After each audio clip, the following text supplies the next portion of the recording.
Buckle up, folks, because today's historical rewind is a wild ride through the annals of human folly, seasoned with a pinch of snark and a whole lot of shade.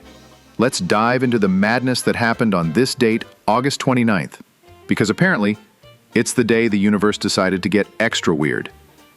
In 1533, the last Incan king of Peru, Atahualpa, was given the ultimate pink slip by Spanish conqueror Francisco Pizarro.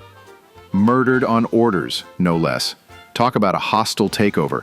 This was way before the Electoral College, so Pizarro didn't even have to campaign for the title of worst boss ever. Just imagine the Yelp review. 1 star, conquistador stole my empire and my life.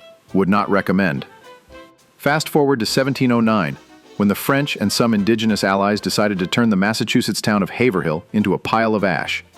Final score, French and Indians 32, Haverhill 3. Ouch. That's the kind of blowout that makes you wonder if Haverhill's defense was just a guy with a pitchfork yelling, "You shall not pass." Spoiler, they passed. Now let's talk 1896, when Chop Suey was allegedly born in, where else? New York City. Legend has it, a karate-chopping hog collar inspired this culinary chaos. The dish's tagline? So suey me. I mean, when I think of New York, I totally think of chop suey, not like bagels or pizza. Wait, isn't salsa a New York thing too? Or was that Soy Story, the blockbuster hit about a tofu cowboy? I'm confused. In 1901, anti-alcohol crusader Carrie Nation stormed a New York tavern, axe in hand, ready to yeet every bottle into oblivion. Yes, folks, there was a time when someone was anti-alcohol. Imagine her at a modern happy hour, side-eyeing your Aperol spritz like it's the devil's juice. "Put down the IPA, sinner," she'd scream, axe gleaming. Iconic, but uninvited. Zoom to 1949, when the Soviet Union detonated its first atomic bomb and tried to pin it on a really big Russian wolfhound. Comrade Fluffy got into the uranium again, they claimed. Sure, Ivan, tell that to the Geiger counter. The dog's alibi? He was too busy chasing his tail to master nuclear fission. In 1953, Speedy Gonzales zipped onto the big screen, sparking a rivalry with the Frito Bandito for the title of Most Questionable Cartoon Icon, both voiced by Mel Blanc, because nothing says cultural sensitivity like one guy doing all the accents. Arriba, arriba. Let's not talk about the fan mail from the stereotype police. On this date in 1964, Mary Poppins floated into theaters, proving she's the nanny goat. Try writing those songs today. Just a spoonful of organic, gluten-free, non-GMO agave syrup doesn't quite roll off the tongue.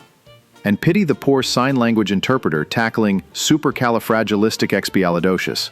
Before that song, no one knew how to spell it, but we all agreed it sounded precocious. Meanwhile, the chimney sweeps are still waiting for their OSHA complaint to go through. In 1977, 3 chuckleheads in Memphis got busted for trying to dig up Elvis Presley's body. Why? To skip the Graceland admission fee, obviously. Why pay $20 when you can just yoink the king, they reasoned. Spoiler, they got caught, and Elvis stayed put, probably still sneering from the afterlife. By 1982, some guy named Bob I Need a Hobby Putinsky set the world kite-flying record at 180 hours and 17 minutes. Congrats, Bob. You've earned the prestigious Why Though award. Imagine the pickup line. Hey, baby, I flew a kite for a week straight. Crickets. Bob's still single, isn't he? In 1996, Bill Clinton's strategist Dick Morris resigned after tabloids caught him spilling White House tea to a prostitute. Back then, that was like the scandal of the century. Imagine the headlines today. Politician overshares with sex worker, internet yawns. Oh, how the mighty have fallen into irrelevance. Today's totally legit holidays. It's more herbs, less salt day, because sodium is the real villain. National Sports Sampling Day. Try extreme napping. National Lemon Juice Day. Pucker up. International Day Against Nuclear Tests. Sorry, Comrade Fluffy. And, of course, National Chop Suey Day. New York's finest hour, apparently. Now, let's swing our attention to celebrity birthdays. Lea Michele turns 39, still harmonizing her way through life post-Glee. Those high notes are basically a war crime now.